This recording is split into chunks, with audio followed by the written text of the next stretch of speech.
¿Por qué mi gato tiene diabetes? La diabetes y las relaciones familiares. Por Verónica Díaz Rodríguez. Iniciacita. Mira, en un lapso de 4 años le diagnosticaron diabetes a mi hermano mayor, a mi mamá, a mi papá y a mi gato. No es broma, a mi gato también. Bueno, a él antes que a mi mamá. Y lo peor es que Tony, como se llamaba mi gatito, casi le arrebataba con 385.2 el récord de niveles de azúcar en sangre a mi hermano. En sus primeros análisis registró 386. La verdad, hasta antes de Tommy, yo veía la diabetes todavía como algo lejano o que no tenía nada que ver conmigo. Después me fui dando cuenta de que no era así. Mientras discutía con la veterinaria si echaríamos mano de la insulina o no, gané yo dejando de llevar a mi gato con esa doctora y tratándolo con una veterinaria homeópata. Fue cuando empecé a preguntarme, así como no queriendo, qué había hecho para que mi gato desarrollara esa enfermedad. Era ilógico pretender defender a mi gato de la insulina cuando algo no había hecho bien para que llegara a esa crisis, ¿no? Luego, ya sabes, no falta la amiga aciditada que te dice con toda esa sorna posible: oye, pues, ¿qué le hiciste a tu pobre gato? Mira, ya lo hiciste diabético. ¿Yo? Le contestaba sacada de onda. Pues nada, ¿qué le voy a hacer yo? Pues nada. Entonces cuando empecé a sentirme enojada, pinche Tommy. La catástrofe se me vino encima cuando poco después mi mamá se unió al club. Un día me dijo muy seria: tengo que ir al doctor, se me seca mucho la boca. Pues vamos, le dije, y fuimos. Obviamente le dieron una orden de laboratorio a ella. Recibió con un gesto de conformidad tal que me hizo sentir incómoda, como si toda prueba fuera ya innecesaria. Le hicieron la toma un jueves y los resultados estarían el sábado o el lunes siguientes. No pudimos recogerlos el fin de semana, así que esperamos al lunes. Mientras tanto, el domingo fuimos juntas a una fiesta y sucedió algo extraño. Mi madre, a quien nunca le han gustado las comidas excesivamente dulces y ni qué decir de los postres y pasteles, ese día me sorprendió. Los anfitriones le ofrecieron gelatina con crema y cóctel de frutas, una combinación muy empalagosa. Pero ante mi sorpresa no solo lo aceptó una primera ronda del postrecillo, sino que lo comía con la misma actitud que José Alfredo Jiménez se empinaba la botella de tequila en sus más profundos momentos de decepción amorosa. Y luego, ¿quiere otro vasito de gelatina? Pues que sí, démelo, dijo mi mamá. Parecía no solo que ya esperaba el diagnóstico de la diabetes, sino que había que apurarlo. ¡Qué chingaos! Y claro, cuando el doctor le dijo que sí, que era diabética, los huesos de su pecho, ahora más prominentes que nunca, se expandieron y luego regresaron a su lugar, como dando la bienvenida a la calma en su interior. Ya lo sabía, seguramente pensó. Yo no terminaba de asimilar todas las sorpresas que la diabetes de mis familiares me brindaban. Me sentía abrumada por todo lo que estaba viendo, sobre todo con mi madre, porque aunque vivimos en departamentos distintos, están contiguos, así que es casi como si viviéramos juntas. Además, es mi mamá, ¿no? Mi papá no está con nosotros desde hace muchos años, pero de vez en cuando venía a vernos y yo iba a verlo al rancho, por ahí por la Sierra Poblana. Ahora lo hago cada vez con menos regularidad, porque me siento impotente ante su alcoholismo, a que no se cuida y a que toma sus pastillas para la diabetes como si fueran aspirinas, o sea, cada que se siente mal. Como que me desespero de no poder hacer nada para ayudarlo. Con mi hermano, que dice que con su medicamento su azúcar no baja de 200 o 250. Mi reacción es chida, pero no muy profunda. Él procura no darnos preocupaciones por su salud, pero en sus momentos de crisis, si nos busca o casualmente lo encontramos, o por ejemplo lo hemos llevado de urgencia al hospital porque ha tenido dolores fuertes de páncreas o de intestino grueso, la historia es similar, que con mi papá no se cuida, no toma agua, sino Coca-Cola Light. Es sorprendente ver a una persona tomar todo el día, a cada momento, ese refresco. Bueno, come todos los antojitos callejeros que te puedas imaginar. Pan de dulce, papas, galletas, chile, mucho chile. O sea, no se cuida nada, lo que es nada. El caso de mi mamá, como te decía, es como te lo digo, es raro y me ha hecho reflexionar muchas cosas. Fíjate que al siguiente fin de semana en que era ya una diabética declarada y certificada, fuimos por la despensa a una tienda de autoservicio, a contrapelo de su habitual desgano para todo y en particular para hacer sus compras, porque nada en el mundo la satisface. Ese día parecía poseída por un nuevo regocijo. Recorrió los anaqueles buscando queso light, leche light, tortillas, pan, mantequilla, todo light. Y Coca-Cola Light. Lo peor es que recolectaba los productos con cierto orgullo, como si perteneciera a un grupo especial o de élite, un grupo que solo puede consumir light, del que estamos excluidos todos los demás. Frente a todas esas extrañezas, yo me sentía rara, incómoda, no sé cómo describirlo, rara, pues, pero me callaba. No sabía qué hacer con esa sensación y cuidado con decir lo que pensaba o lo que sentía cuidadito. Pero un día platicaba con una amiga y compañera, y en eso de buscar respuestas para vivir, papá también tiene diabetes. ¿Y qué crees? Tampoco se cuida. Ella me contó que antes no le decía nada a su papá cuando veía que descuidaba su dieta, pero que conforme ella ha ido dimensionando las cosas, ha podido desengancharse de él y de su enfermedad, llegando a decirle desde lo más profundo de su corazón: ¿por qué no te cuidas, Ni creas que cuando caigas en cama, o ya no veas, o te corten un pie, yo te voy a cuidar. Es más, mejor deberías ir ahorrando tu dinerito para cuando eso pase, porque ni creas que yo voy a dar un peso por todo lo que has descuidado, Cuando escuché esas palabras, sentí que algo se destapó en mi pecho. Claro, carajos. ¿Qué carajos se creen? ¡Qué poca! Y bueno, a partir de eso, puedo reconocer abiertamente que me siento terriblemente enojada con los diabéticos de mi familia. O sea, la mayoría.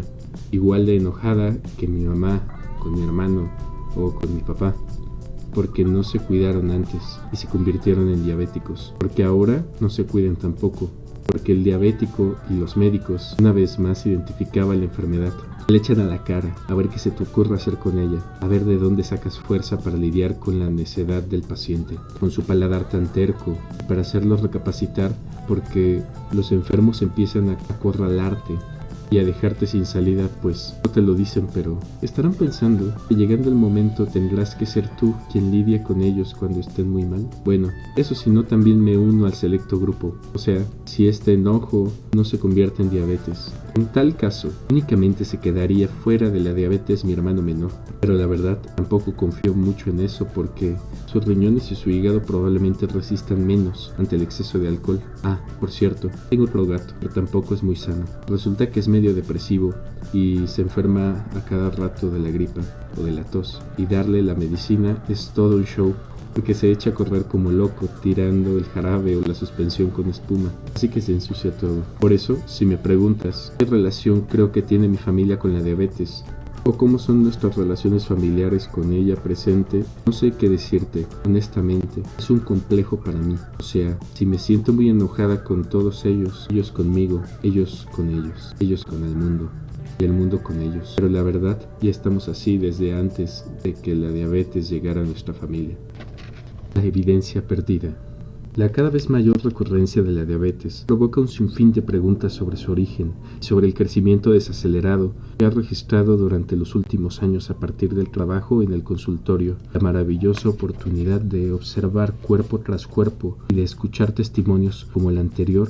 Vale la pena proponer en una ruta menos azarosa para comprender y tratar las enfermedades crónico-degenerativas como lo que ocupa en este artículo. Voces como estas me han permitido reflexionar sobre una invaluable herramienta para la medicina que, sin embargo, han sido negada por la concepción de la salud y medicina impuesta hasta la fecha como la única vía, la mecanicista. Dicha herramienta es, como ha venido proponiendo el Dr. Sergio López Ramos durante años de investigación, un camino trazado en conjunto con otros factores nos ofrecen un panorama más amplio de cómo, por qué, cuándo y de qué forma se fue elaborando una enfermedad al interior del cuerpo. Ese instrumento es la trama de las historias personales, familiares y sociales. Abre cita: el cuerpo es fruto de una compleja relación que incluye a la familia, la nutrición, la moral, la ética, la relación intersubjetiva, y nos da un nuevo proceso en el interior y en el exterior del cuerpo. ¿Qué significa esto? Que un ser humano no puede ser libre en la sociedad, pues se matizan los procesos por medio de la cultura y la condicionalidad de un estilo que se hace natural cuando, obvio es decirlo, es social. Esto significa que en nuestro tiempo el cuerpo no es natural, ya que resulta que las células se han transformado con los procesos sociales y culturales, lo cual implica que no podemos decir que lo natural es ajeno a lo social. Se sabe que las células del cuerpo no funcionan libres de los órganos, están en función de los horarios que se han impuesto. La regulación de la vida por las normas no es una discusión muy relevante hoy en día. Incluso podemos decir que el ser humano es el único animal que ha roto los ciclos hormonales, puede regular su sexualidad sin esperar el ciclo del celo. Somos los únicos animales que hacemos el amor en cualquier hora, día o época del año. Según esta propuesta, para el caso de la diabetes, es al interior de la familia donde se ha ido gestando el padecimiento, día tras día, año con año. Allí se prepara un caldo de cultivo compuesto de emociones, hábitos, formas de alimentarse, moral, actitudes y otros aspectos. Un día, con pretexto de su enojo o un susto, esto hará llegar al páncreas a su límite, provocando que la diabetes siente sus reales en el cuerpo. Reconózcase por favor la tenacidad de algunos sujetos que se empeñan en reproducir las condiciones de su familia de origen en la que forman con sus propios hijos y su pareja, por lo que el resultado es nuevamente inequívoco: la enfermedad. No debe perderse de vista que ambas familias están insertas o cruzadas por la dinámica social, por lo que es casi imposible escapar a la historia de su comunidad o de su país, a las crisis económicas y políticas, a las medidas de seguridad, a las políticas sociales que se imponen en tal grupo.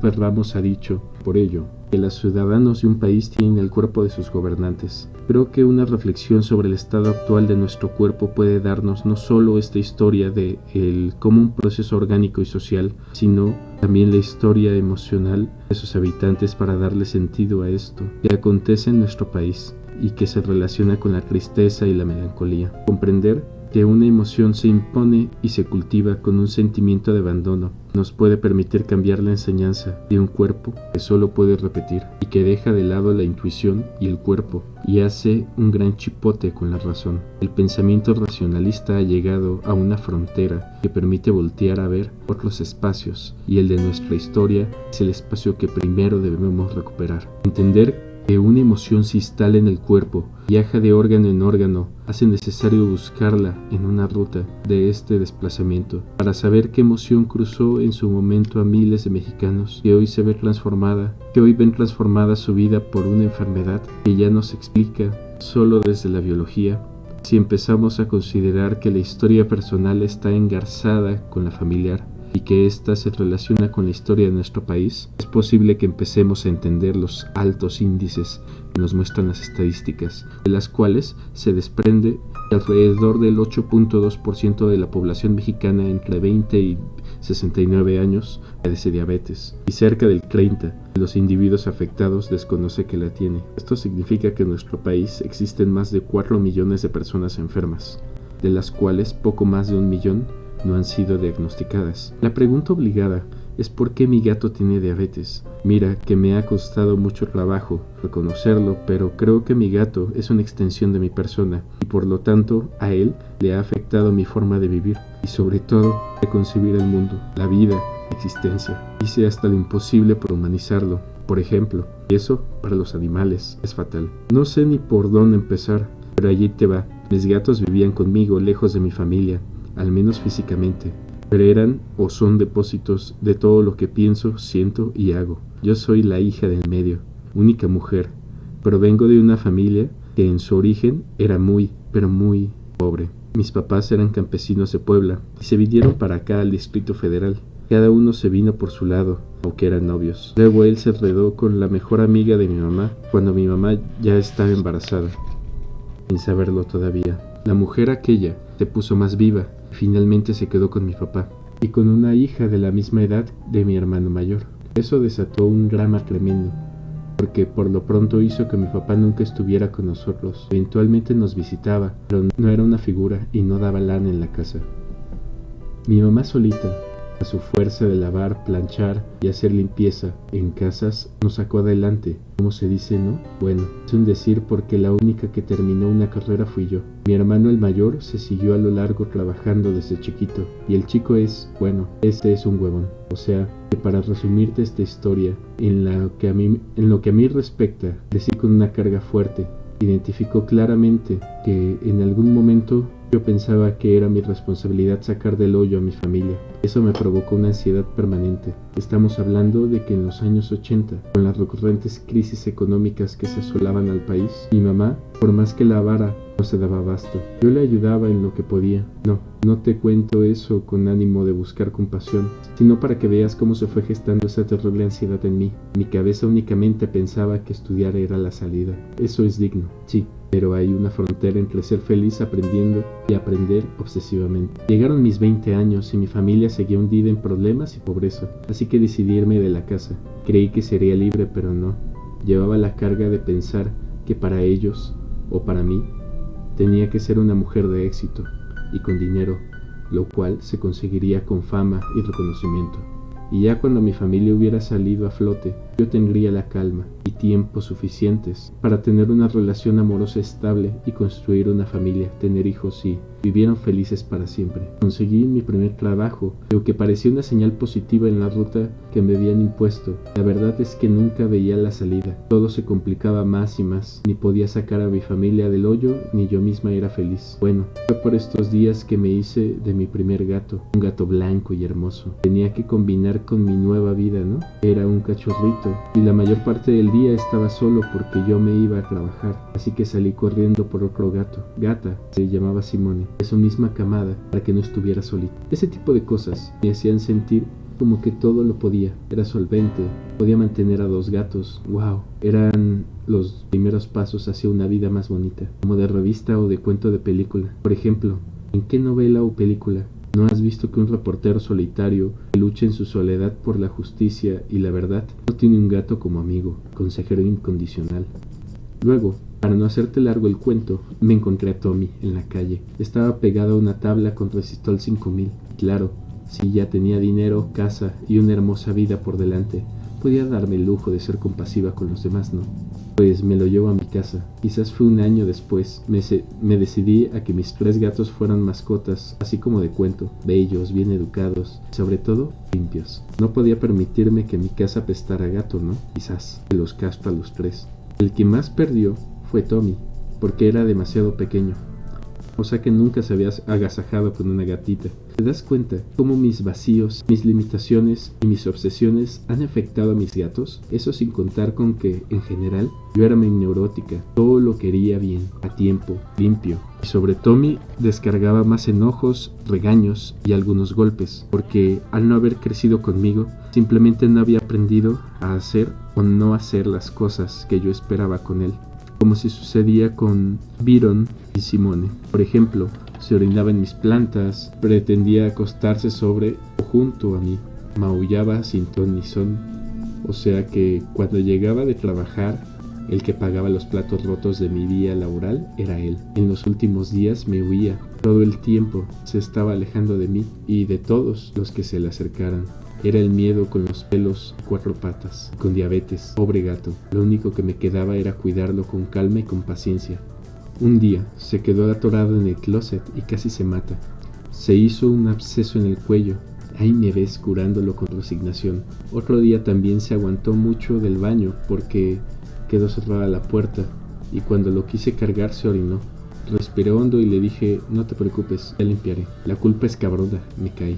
Pero más duro ha sido asumir la responsabilidad de mis actos. Yo sé que fui en gran parte la causante de su enfermedad. Bueno, amén de su historia genética y la alimentación. Porque claro, en mi infinita ignorancia, iba al súper a comprarle las croquetas de marca, las más caras, de las que después supe que eran dañinas para el riñón, el hígado y el páncreas de los animales. Le dije a Tommy que no me iba a deshacer de él, que lo iba a cuidar y que en el momento crítico trataría de tomar una decisión justa para él, pero que su vida dependía básicamente de él, que era él quien tenía que luchar por ella, mas no podía hacer. ¿Pero qué crees? Lo dormimos, porque se hacía del baño sin control y yo ya estaba a punto de parir a mi bebé.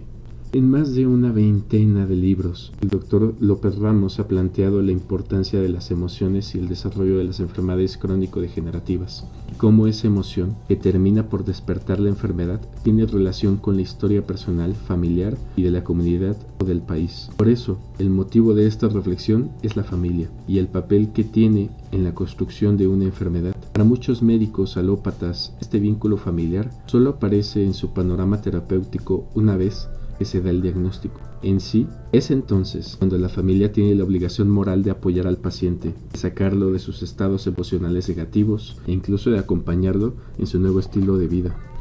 A pesar del candor que encierra esta visión de las que suponemos son las mejores intenciones de tales médicos, la realidad es otra.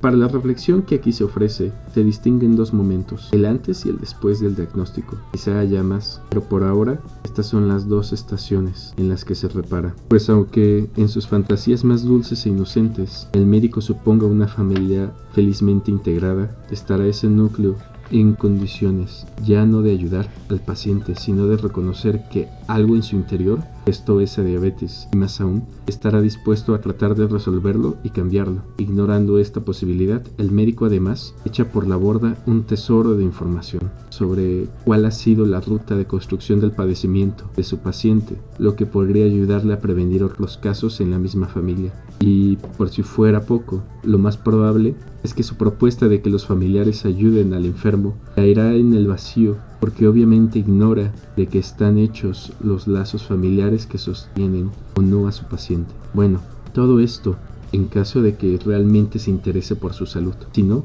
hará lo que todos, lo enviará de regreso a su casa con una lista de medicamentos y nuevos hábitos para la vida, mientras que la familia le empujará a una carrera de desesperación y culpabilidad por no lograr que el enfermo cambie tal como todos lo esperan. La atención médica, mediante esta concepción del enfermo de diabetes, olvida que la persona esté inmersa en un ámbito social y cultural que en muchas ocasiones no le permiten seguir al pie de la letra las condiciones clínicas. La consulta se brinda tan solo con base en los lineamientos de la medicina institucional, reconoce válidos, es decir, solamente atienden a los signos y a los síntomas observables que estén inscritos al ámbito biológico, orientándose al control de estos de una manera rápida y directa, a través de hipoglucemiantes orales o insulina externa, y omiten tomar medidas para que a largo plazo la enfermedad sea controlada únicamente con el plan de alimentación y con el apoyo de